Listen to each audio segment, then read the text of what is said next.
Would you like to go ahead and introduce yourself and to everybody's watching? Sure. And I'll let you take it Yeah. from there. Yeah. So, yeah. Okay. Thank you. Yeah. So it was good to hear Brother Nikolai. I'm listening 1 hour of his speech, and it was amazing. And I can prove this is true what he says.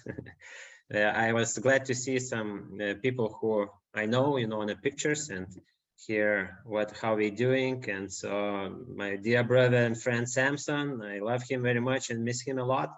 And waiting for him to come. He usually visits us every year, but since the COVID situation, he was stopped, and so he is planning to come it again. So waiting for that. So okay, about myself, I'm Juozas. It's yeah, Joseph. So it's fine. I get used to. Usually Americans can't pronounce my name in Lithuania. So I'm Juozas Podžiukaitis. My last name is even it's harder to pronounce. Yes. So I am a preacher in Vilnius Church of Christ, and I'm naturally from Klaipėda. It's a seaport in west of Lithuania by the Baltic Sea. And I was born in Klaipėda and start my Christian life in Klaipėda city. I was, I don't know how to say that, death metal music man, with a long hair, hanging around with those kind of guys and having fun with from especially Christianity. I believed in God. I mean, I knew that He's existing, but I was not interested to get death metal exactly. Thought okay, yeah, you know what I'm talking about. Yeah, so I was hanging with those guys who was made jokes about Christianity, that it says it's just for old people, it's so boring. I don't mess with it. I don't like that. So, but I have faith kind of inside, sitting, but I was rebellious probably. And this is why I was on the opposite side. My parents they were not Christians. They were atheists and raised in Soviet time, and so on. And the only person in my family who was a believer, it was my grandma. She and I, when my mom and dad was working, I usually spending a lot of time with my grandparents. So she taught me how to pray, and I was doing that when I was a kid, maybe 9 or 10 years old, something like that. So I was praying every night, and I really sincere that believe that what I'm asking it will be done. But I find out that no, it's not necessarily that, and God did the opposite. I said, God, I asked you, but you not make it happen. So I was kind of, so it's okay. I don't want to pray it anymore for you because you're doing opposite what I'm asking for. So yeah, this is so when I was a youth teenager, I just was rebellious probably, and it becomes that when Soviet time collapsed in 1990, the gates opened, let's say, and a lot of Americans and missionaries and people start coming to Lithuania and start teaching and all those kind of things happening. And we were introduced, not we, but Lithuania were introduced to World Bible School. Maybe somebody familiar with this material, and it was basically English language, study English language from a Bible. I mean, with Bible connected. And in Lithuania, we had a lot of people who were studying corresponding courses, taking, and they decided to send some missionaries to Lithuania. I think, if I'm not wrong, I believe maybe 2,000 people who were studying on that time by corresponding, sending, postcards and, writing and putting an envelope, putting a sticker. Yeah, now it sounds funny, but this is what happened. And this was the beginning of the missionaries to try to come to Lithuania, and they decided to send some missionaries from Canada, because I believe that Canada was easier to reach. I mean, Americans, somehow it was hard for them to come to Lithuania for long term or some work to do. So they sent people from Canada, and they saw that a lot of people are interested in the Bible, but of course they were interested to talk with Americans and Canadians and native speakers, English speakers.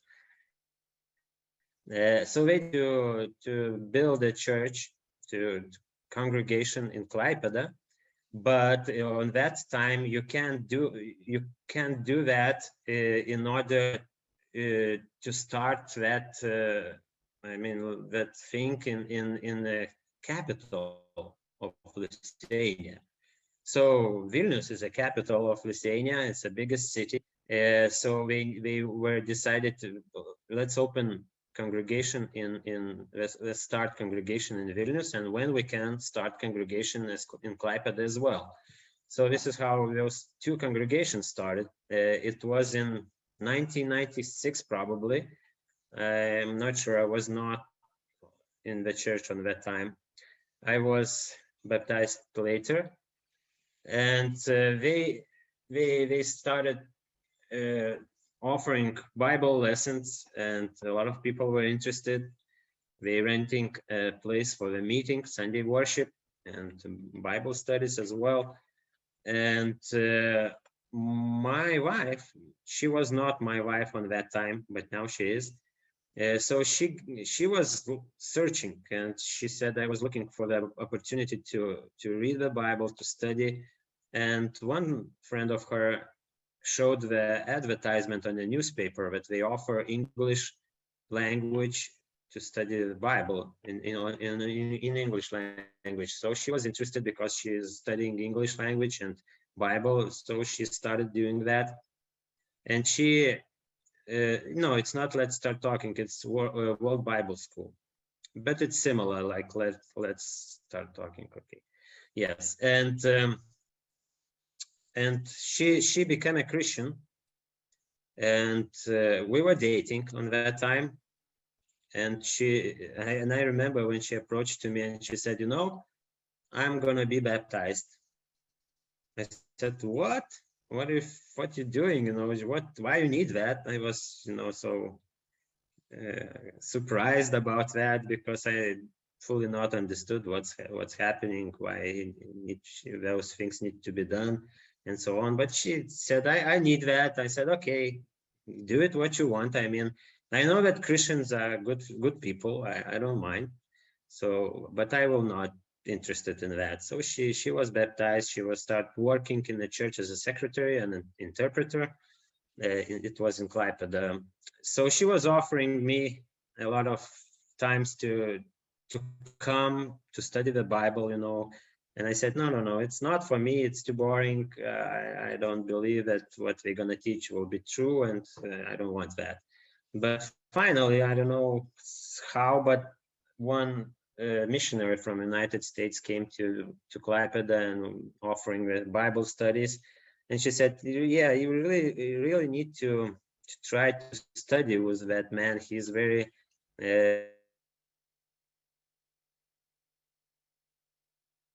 try. And I said, okay, I will go, but in order not to prove to myself something, but to prove to him that he's wrong. And so I start attending some Bible lessons, start studying, and later in the year of 2000, it was in a late 1999, my girlfriend, she's now my wife, left for a year to United States by au pair program and babysitter. So she was spending in Connecticut. No, it was Massachusetts. Sorry, yeah, in Massachusetts. Yes, and she, when she was out, I mean, I was staying alone, so I have much more free time. So I start get interested more in the Bible and those things, and start studying. And in a year of 2000, I was invited to join the camp. We have a Christian camp, summer camp for youth and for children. So I was invited to join to that camp as a helper. I was on that time I was 23. So I was invited to join and help with kids, and some group from Texas came, university students and so on, Christians, and it was very fun. So I saw that, the Christian life is not boring. It's not for old people, just for old people, and it could be fun, and it could be real encouraging. So I was in it, and after that camp, I was baptized in the Baltic Sea. It was in July 16, 2000, the year of 2000.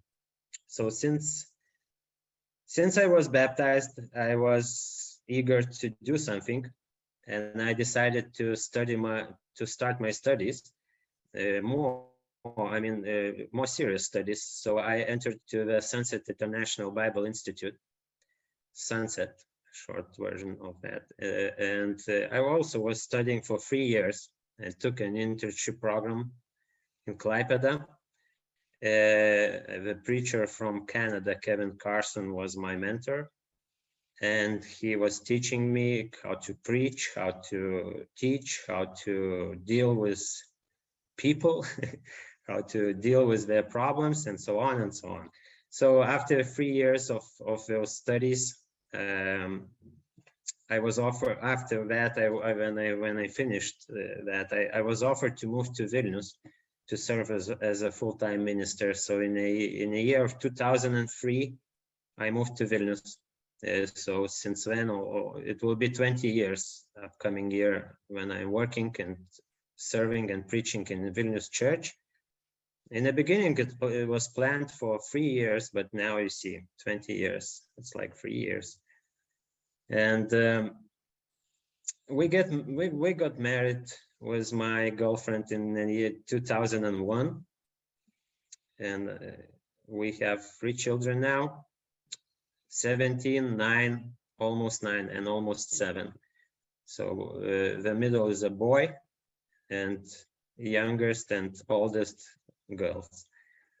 And I'm working now full-time, and I'm an only minister in Vilnius Church. Before, for several years, we were working with brother Ilya Amosov. Now he works in Klaipeda. So we switched. He's from Vilnius, now working in Klaipeda. I'm from Klaipeda, working in Vilnius. So maybe it's the true is the words that you can't be a prophet in your own country. So you can't be a preacher in your own city. So we switched. Yes, so we have a lot of things, we have a lot of challenges, and I will try to just tell you what the situation is. What I don't have pictures, sorry about that, but if you would like to see some, I would gladly send you. Just find me on the Facebook, Juozas Padžiukaitis. Yeah, you see my name, and I will send you pictures of what we're doing, what we have. Finally, after a lot of years in Vilnius renting place, we have our own building, and brothers from United States helped us, and now we are sponsored by Gateway Church of Christ from Pensacola, Florida.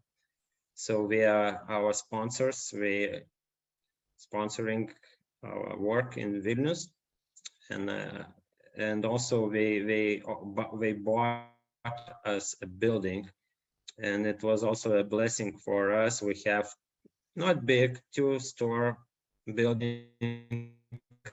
It was connected to the apartments, apartment building, but it's connected to the end of it in that building.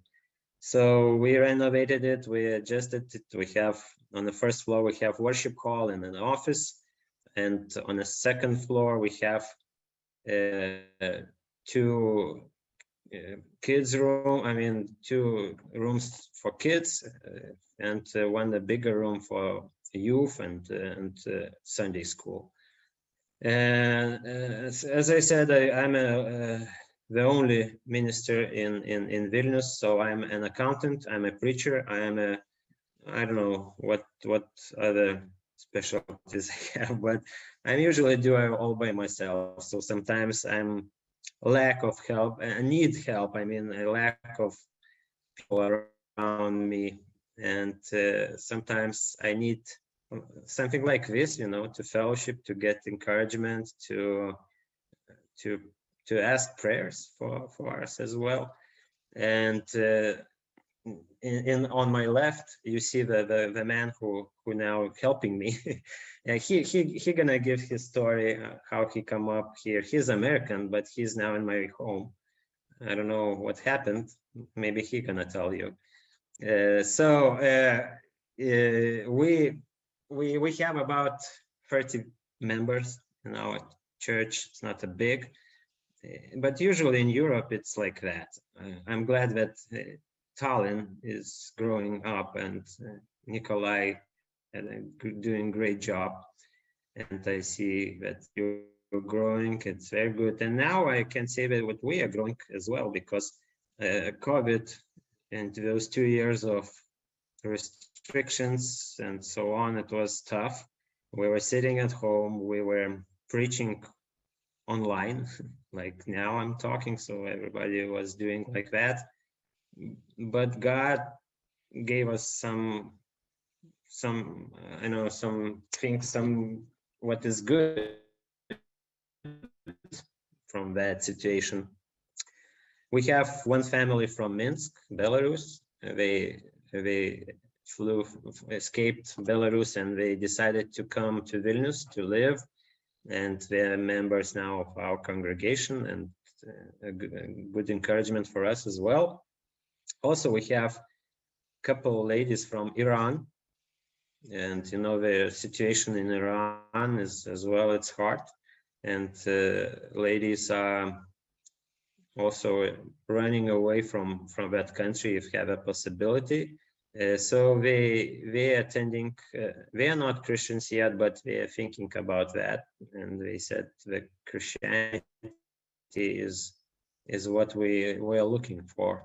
So we try to work with them, we try to accept them into our family if they will be willing to do that. And we were talking with one of that lady, and she said, if I'm going to accept Christianity, I will never come back to my own native country, because I will be not allowed to do that. So it's a big choice for them, it's if she knows that Christianity is what actually is true, what is actually right, and so, but if she accepts that, she could not see her own country anymore. So it's also a challenge. It's maybe a humanly thing, but it still happens. And Ukrainian situation as well, it affects our country. We have a lot of refugees. I don't know, but I heard something about 80,000 in Lithuania, something like that. Yeah, it's a lot of Ukrainians, and you can meet them in the stores working. And of course, they speak Russian. They learning Lithuanian as well, trying to do. Yes, and we have camps as well. This is our main, let's say, one of the most effective resources how to reach people. We have 3 camp sessions every summer. We have first camp is for kids from 8 till 12 years old. Second session is for youth, excuse me, a youth from 13 till 18. And third one, it calls Baltic Family Camp.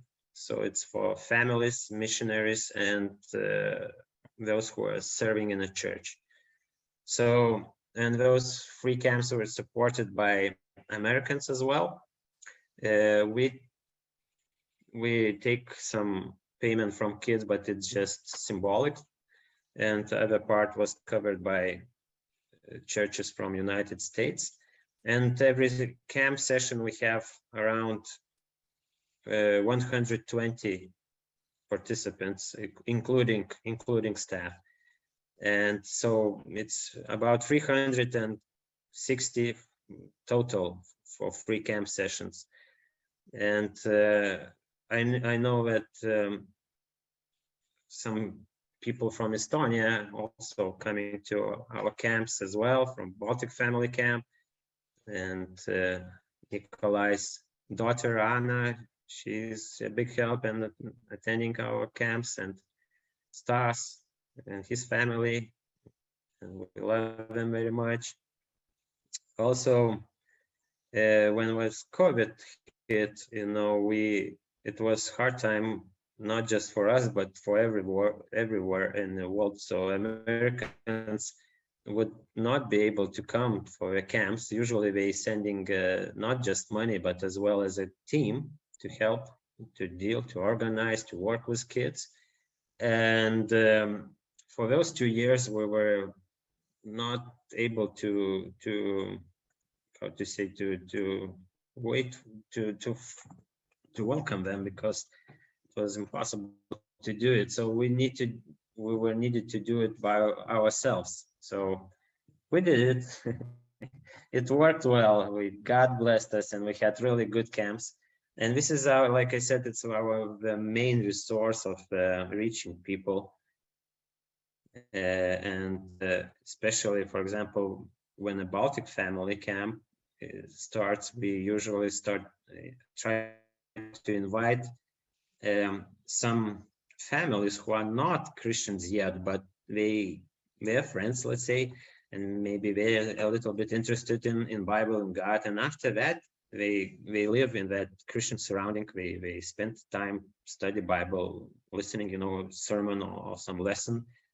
And of course, you can't be the same when you hear a word of God, so their hearts change. And this is how they start attending our church, and later they got baptized, and this is how we grow. And this is important thing. And every Friday in the church we have a youth meeting. I'm usually as well, I'm a youth minister as well, accountant, preacher, youth minister. So I'm usually lead those youth group lessons, discussions. We have a prayer, we have songs. We love singing Christian songs, especially in English, because they said in English they have really good songs. Yeah. So we'll love to meet. We study, we have discussion, we have we cover all kinds of topics: love, sex, patience, temptations, all things, that is interesting for the youth to study. And after camp, after youth camp, usually we have big additions to our youth meetings, because they saw in a camp that it's really fun to be a Christian, to be surrounded by Christians, to sing those hymns for God, to pray together. So we start attending our youth meetings, and we start learning, and it's good. It's good that we have that tool. And I'm not sure about upcoming year. Every year is belong to God. I mean, we have one camp covered. I mean, dates, and we know who's gonna sponsor that. Gateway Church of Christ will take the responsibility to sponsor our kids camp, but we have not set the dates for youth camp yet, and because we have no sponsors yet, so we're looking for that. If I'm gonna find it, I'm gonna try to do it, because youth are very eager to go to camp. We want to do it. They said this is the high point of the year for them, and they said it's just a week. It's so short. Let's do it 2 weeks at least. They want to be in a camp, like Nikolai said. They're crying when we need to go back home. So we're working on it. So I hope God will provide, and we can organize a camp, and we can have what we have usually every year. And family camp is also covered, and Levy Church of Christ in Arkansas, Little Rock. So they usually sponsors that and organize that camp as well. And now, like I mentioned to my brother before, the God gives us a lot of new opportunities, and it's interesting where we're gonna go with this. For example, a couple days ago, probably, yeah, I was talking on radio. I was recording the lessons for them. We have one local Christian radio, and that radio invited me to record and to give some lessons that we can broadcast later. So I did that, and me and my brother here, he's gonna introduce himself later. We invited to speak online. I mean, how you call that? A live interview, yeah. A live interview. So they took an interview from him, and I was interpreting. It took 20 minutes.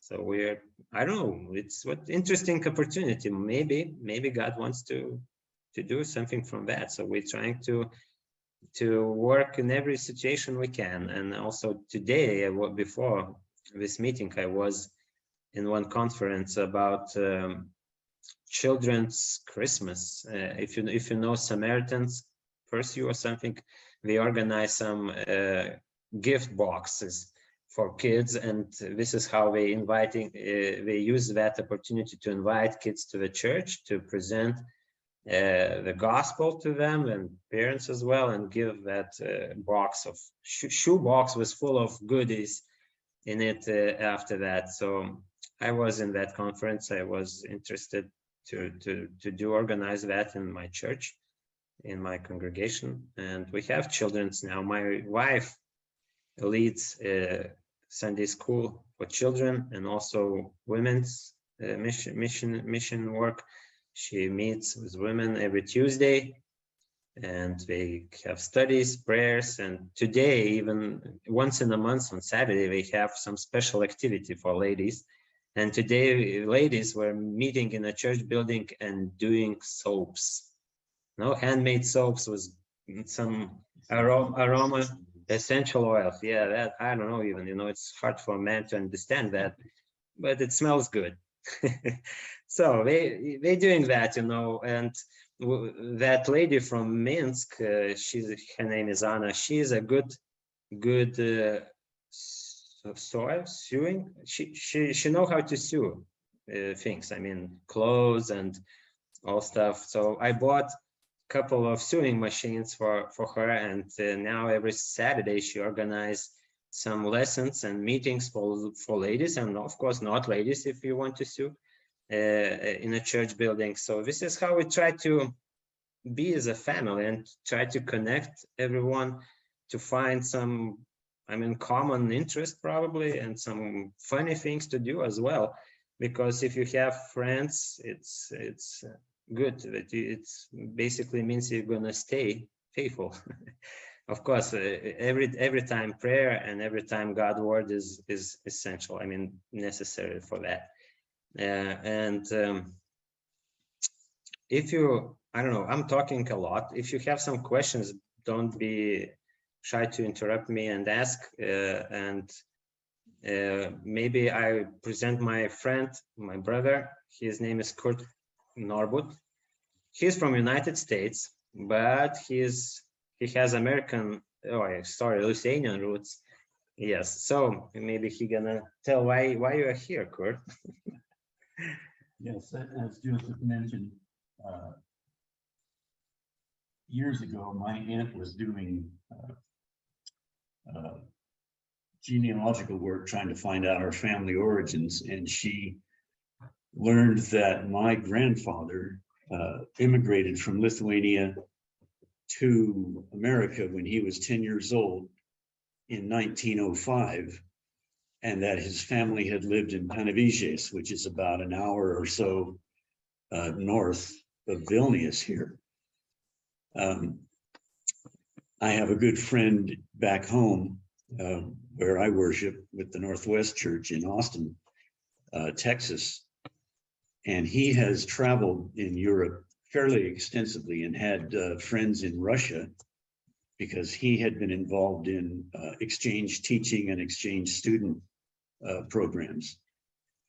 And so just offhand one day, I don't even remember how we were talking about it, I mentioned to him that, we know part of our family came from Lithuania, but that's all we know. And he said, well, we ought to travel to Lithuania and see what kind of information we can find, any records. So I said, well, let's do it. I'd never been to Europe before. I've traveled all over the United States and Asia. So I wanted to visit Europe, and that was a good opportunity. So he got in touch with a friend of his here who lives in Moscow but travels frequently to Lithuania. And he said, oh yes, you must come. We will sightsee and I'll take you wherever you want to go. So in 2019, we came to Lithuania. But before we left, we knew we were going to be in Vilnius at least one Sunday. So I got on the internet to find whether or not there was a church in Vilnius. And that's how I got in touch with Joseph here. So he knew we were coming. He was expecting us. And so he met us at the airport and we got to introduce each other. And later that day, we got to get together with his family, with his wife and his children, to have lunch together. And as we were walking along toward the restaurant, Ray, my friend, was talking to Joseph, and Joseph was telling him just what he has described, that he's kind of doing everything, doing all the work in the church. There's really no one to help him. And it fatigues him at times. It becomes a burden. It can be overwhelming. So, and we joke about this now. My friend Ray told Joseph, well, we can help with that. Kurt can preach and maybe he can give you a break. So over lunch, Joseph invited me to preach, and that was quite an honor, quite a privilege. I accepted that, and that Sunday, then I was able to give Joseph a break and preach a lesson on faith, as I remember it. And so that was the Sunday before we were to leave and go back home. So, which was the next day, I believe. So before we left, we had Joseph and his wife, Zhivla, to our hotel to have breakfast. And I mentioned to Joseph that, I had seen the situation here in the church in Vilnius and saw the work that he was doing, and that he was having to do it all by himself as far as doing the ministering. His wife is very involved also, working with the ladies and the children's classes, and both very hard workers here in the church at Vilnius. And I told him, if you would like me to, if you're willing, I will come back and spend a longer time here in Vilnius and help you in the work here and give you a little bit of a break from some of the preaching and the teaching of the youth class, for example, and whatever I can do to help to carry the load. And he was very agreeable to that. So we laid plans down for me to come back in October of 2020, but we know that before then there was an interruption. 3 weeks before I was to leave, because of the COVID pandemic, all of the flights to Europe just ceased.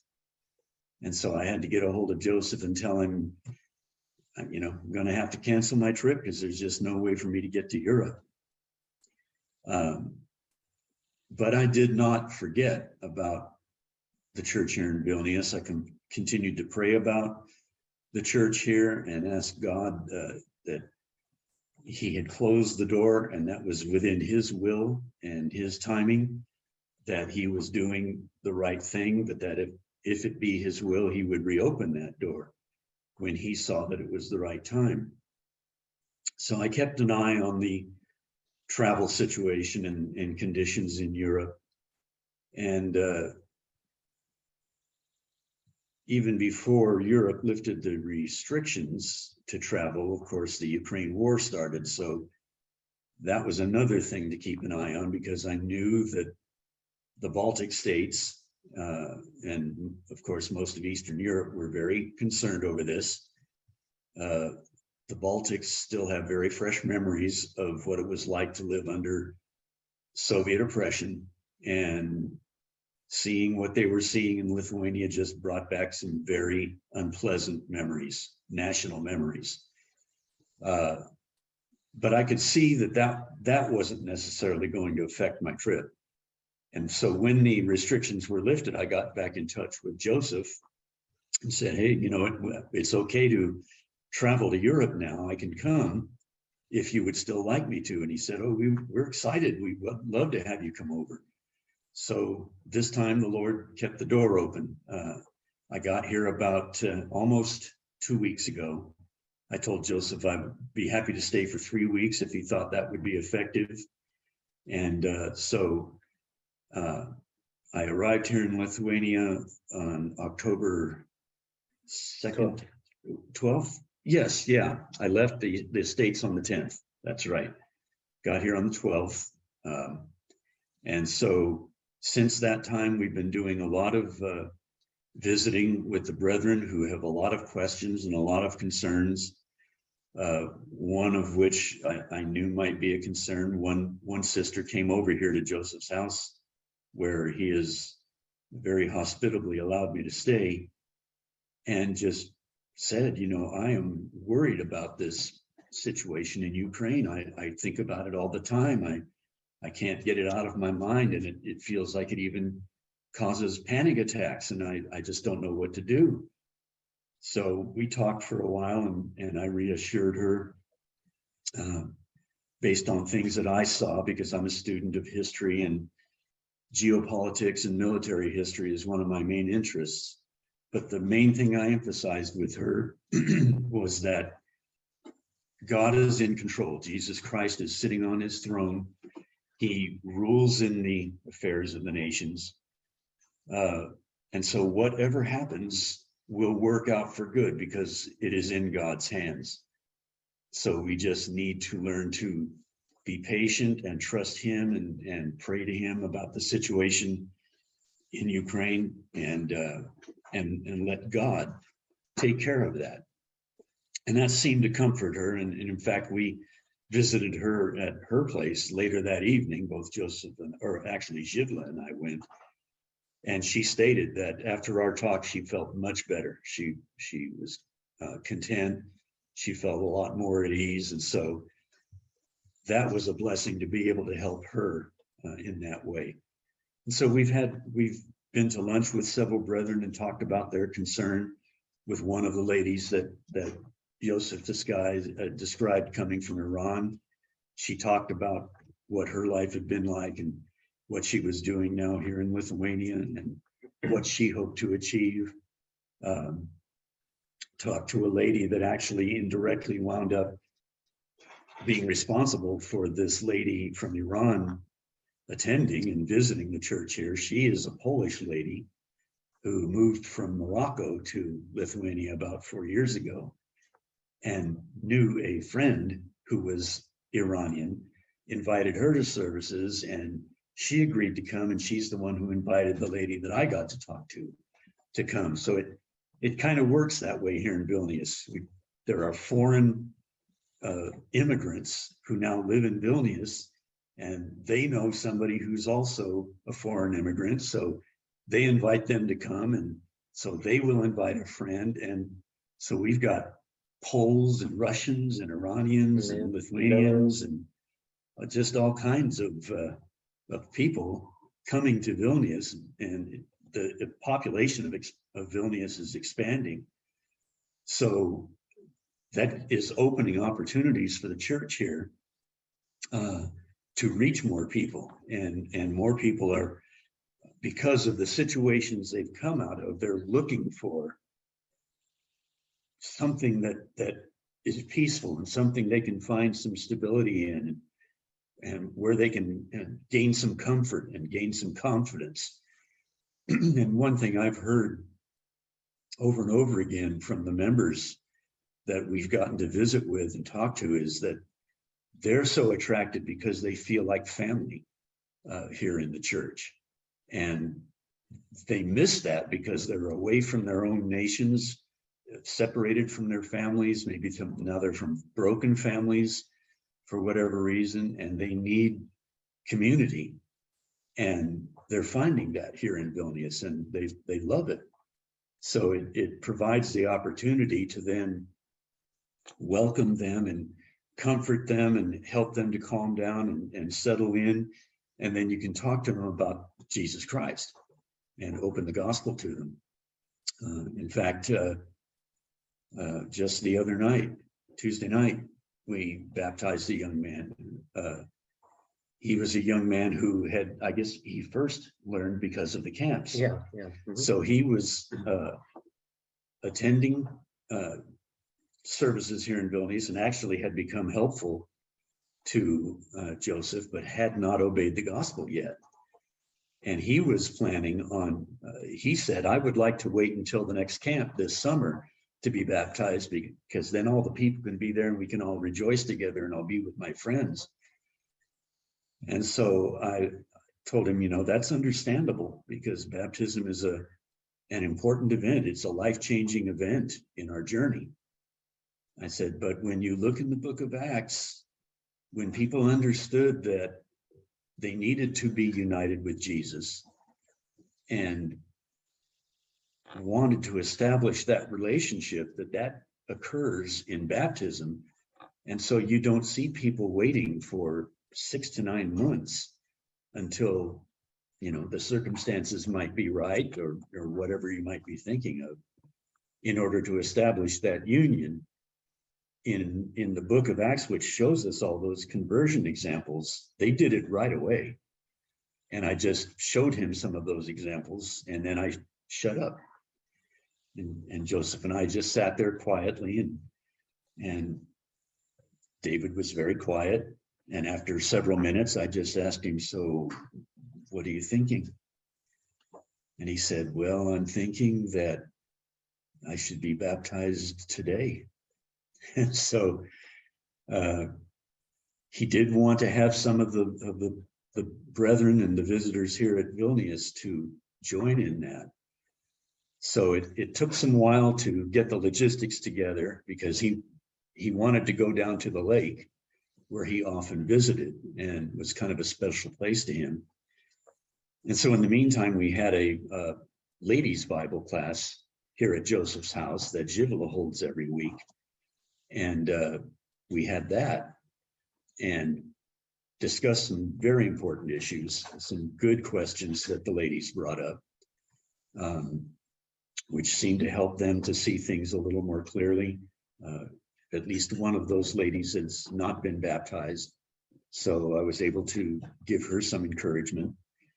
But the wonderful thing about it is, when we were done, that whole class, three of the sisters and one of their husbands, and of course Juozas, and we all got together, and we were all able to go to the lake with one of the neighbors of Joseph here in the community that is also a member of the church, and got to rejoice in David's baptism. So we were talking, Joseph and I, afterwards, and he said, I think now maybe we can see why God allowed you to come now, because the time is right. Like he said, we got to do a radio interview. We never intended that. We never planned that. It just was something that God provided. With David, all I did was talk with him a little bit. Joseph had done the planting and kept nurturing that ground. I just did a little bit of watering. And then that day, God gave the increase. But that's one reason I wanted to come, was to maybe give a different voice, because a lot of times people have heard the truth from Joseph when he talks to them and he teaches the classes, but it helps to reinforce what's been taught when someone else can provide the same information and maybe give a little bit of a different viewpoint that helps them to see that, yeah, this is what I need to do. And so it was just the right time for David. Yeah, we've had good responses from the young people when we've had the young youth class on Fridays. They've been asking some very good questions and have been very open about what's on their mind. And so we've been able to provide some Bible answers, and again, hearing that different voice, kind of reinforcing what Joseph has been teaching them over the years. And I think we might have maybe one more baptism at least out of that. We'll see what happens this week. One of a very fine young man at the end of that class said, "You've given me a lot to think about that I haven't considered before." So I prayed to God yesterday and ever since that the questions that are on his mind and the things that he is thinking will burden him, that this will be something he can't get away from, that he's just going to keep on thinking about it until his heart is broken before Jesus, and that he'll obey the gospel. So we'll see what happens now that soil has been watered. But I've been preaching. I'll be preaching all 3 Sundays that I'm here. I preached last week. I'll be preaching tomorrow on who is Jesus, who did he claim to be. Next week, I plan on preaching on the resurrection and why it's important to us. And we've been getting good responses. And we just both believe that this was the time for that God wanted me to be here. 2-3 years ago, it wasn't the right time yet in God's planning and in his wisdom. But now it seems it is. There are fresh opportunities opening. This opportunity here this evening on this global Zoom meeting that we're having with people from all over the world, brethren everywhere, was never something that we intended.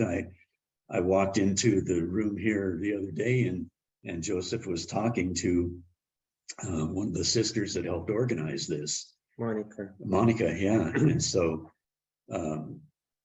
he asked her, "Well, I have a friend here from America. Is it okay if he joins me?" And she, "Oh, well, of course, that's great. Yes, just make sure he gets registered and all the administrative stuff." But so this has been an opportunity. It's just God has provided so many doors, just opening the door for me to be able to come. And then the doors that he's opened for me and Joseph while I've been here that we've been able to take advantage of to just spread the word and help attract people to Christ and let them know that there is a church in Vilnius that's teaching the Bible, that stands for the Bible, that wants to go by the Bible, that wants to use it for guidance and how to live our daily lives. And that's becoming more attractive to people, because one other reason why I wanted to come back to Europe was looking at it historically. Europe is very dark religiously. It's a very secular area of the world. The governments almost tend to mistrust churches. They look kind of sideways at them and with a little bit of suspicion and skepticism. And it's my belief that because of conditions in the world now, the war in Ukraine and all of the consequences that have rippled out from that, the economic troubles here now in Europe, and societal stresses and immigration and just all of the instability that is happening, that people are going to see that and feel the need for more, something better. That in the darkness, there's a light that they can try to find. And in all of this turmoil, there's a place of peace and stability.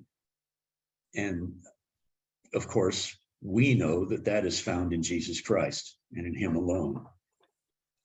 And so I was praying that perhaps this was another reason that the Lord would allow me to come to Europe, is that we could accomplish some things here in Vilnius that would help the light to shine a little bit brighter and attract people to Jesus that are looking for that light and looking for that guidance and looking for a rock to stand on during this time of shifting sand. So it's been just an exciting time to be here. It's been a blessing to me to get to know Joseph and his family better, to get to know the members here better. For example, the door that was opened was the day after I got here, we went and had lunch with one of the members here and his brother. And this brother happens to work with a house church in Kaunas, which is a little bit about an hour west of here, right in the center of the country. Kaunas is the second largest city in Lithuania. And he invited me and Joseph to come out to them Sunday afternoon after services here and speak to the brethren there. So I asked him what would be a good thing to speak about, what would be helpful to the brethren. And among a couple of topics he brought up, he said, some are very concerned about how they can know that they are saved.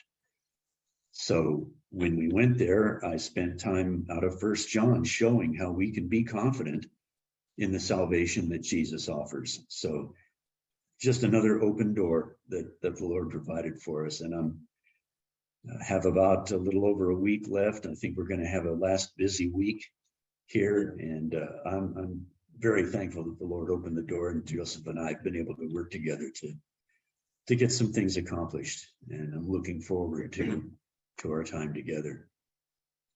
Yeah, and thank you, Brother Kurt, for that. You know, if somebody are willing to come to Vilnius, you are welcome. Just let me know, and I will be glad not preach if you can do it for me. Yeah, I mean, you know, people sometimes get tired of one person, so we need to listen somebody else. Yeah, if you are on your business trip or just want to get vacation or something and you're coming to Vilnius, let me know. I will gladly meet you, accept you, and you will be welcome very much. So it looks like, I don't know if you have some questions. If not, we have no time, but you can write me personally on my messenger and I can try to answer you. Now we can pray. We can ask God to help us in what we're doing, and just to see the doors opening when we trust God, when we trust his will and the right time to do some things. So let's pray. Dear God, thank you for this wonderful opportunity to talk, to reach brothers and sisters all over the world. Thank you for Brother Kurt, for his desire to be here and help me. Please bless our efforts, our work, and let us be not discouraged about things happening around us. We know that government will be not perfect. We know that the situation will be not perfect. We know that war will gonna happen and people gonna fight, and nations gonna fight. But let us concentrate on your Son, because he's gonna lead us home. This is the earth, and this is not the place we're gonna stay forever. This is just our trip back home, and you as a Father waiting for us. Please let us concentrate on the eternal things and not be discouraged about what's going on around us. Please help us in every situation, that we can get everything we need for our work, for our that your will be done in our work and in our efforts. Please show us the straight way to do the right things, and let us every time not take our eyes from your Son Jesus and his example, and let us follow him every day in every our situation. We ask that in your Son Jesus' name. Amen. Amen.